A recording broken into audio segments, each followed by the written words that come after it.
What's up, YouTube? Are you living you? I know I'm doing that myself. My name's Adam. Welcome to my channel.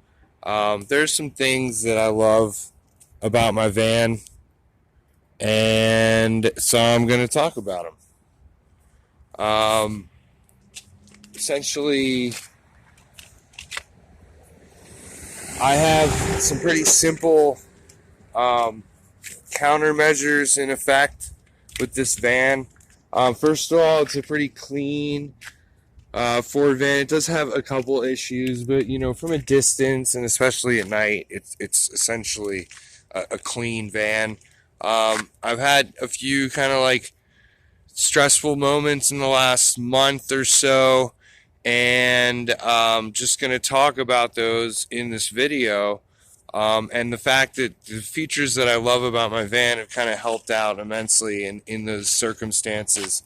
So back here, you can see, besides my YouTube magnet, it's pretty, generic for white Ford vans, which you see, I don't know, I can see 30 or 40 of these late 90, early 2000 Ford vans in a day easily in the Boulder, Denver area. But the 24-hour service sticker and fire extinguisher inside are two kind of like raise a question mark kind of thing. There's no branding, but, it kind of like puts that question mark in the mind. Is this a work van or not? So that's good enough for most people because then they go on about their day. You can't see back here through these rear windows because there's a kind of a nicer opaque tarp, camouflage tarp, so you just simply cannot see in the rear window. And so also in the side, unfortunately, I got a couple little pieces of styrofoam. Whoops. But you can't, these are all pretty much perfectly measured into this interior, like inset of the frame, the metal frame on the interior of the van, and you can't see in there, period. As well, someone gave me a blanket, a gray blanket, that it's knitted, but from the distance out here, you can't see in. I can see in when I'm behind it, which is kind of convenient, so I can see out of this front of my van. But unless I'm shining a light, being really obvious with the light, you can't really see anything, period. And so one of these stressful events was I was parked near a rail station in Denver, like the light train, the light rail, and like across the street from a station. And there was some like industrial stuff and maybe someone's fence, the side of someone's yard, and a fence on the street that I was on. And I parked behind a large RV, like an older one, not too cropped out, but it was definitely an older RV. And I parked just right behind it and sealed everything up. And the sun went down, and maybe an hour after the sun went down, I heard some voices coming up.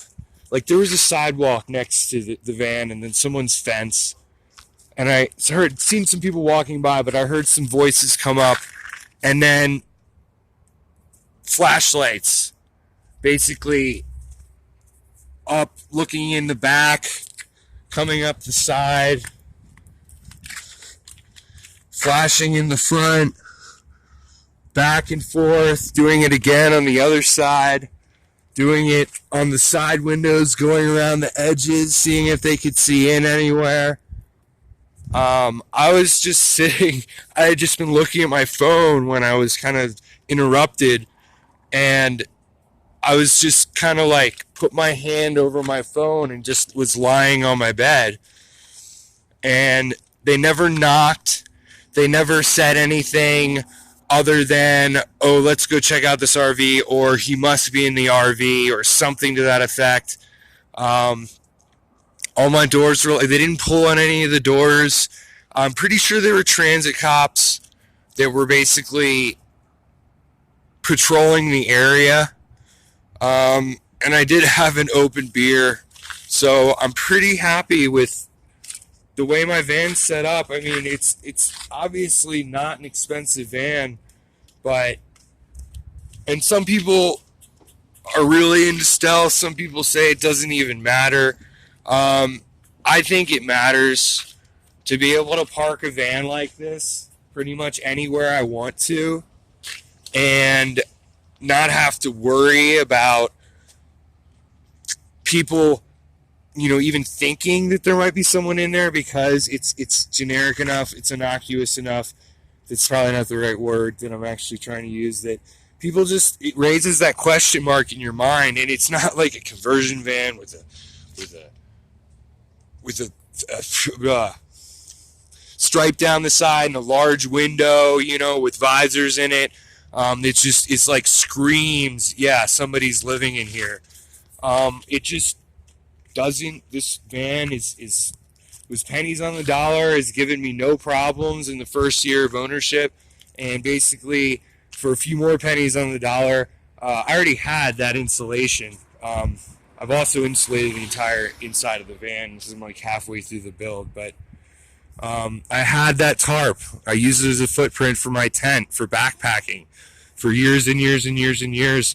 And someone, like I said, someone gave me that blanket. And obviously it could be a little more improved to have like a harder break between the cab and the living area.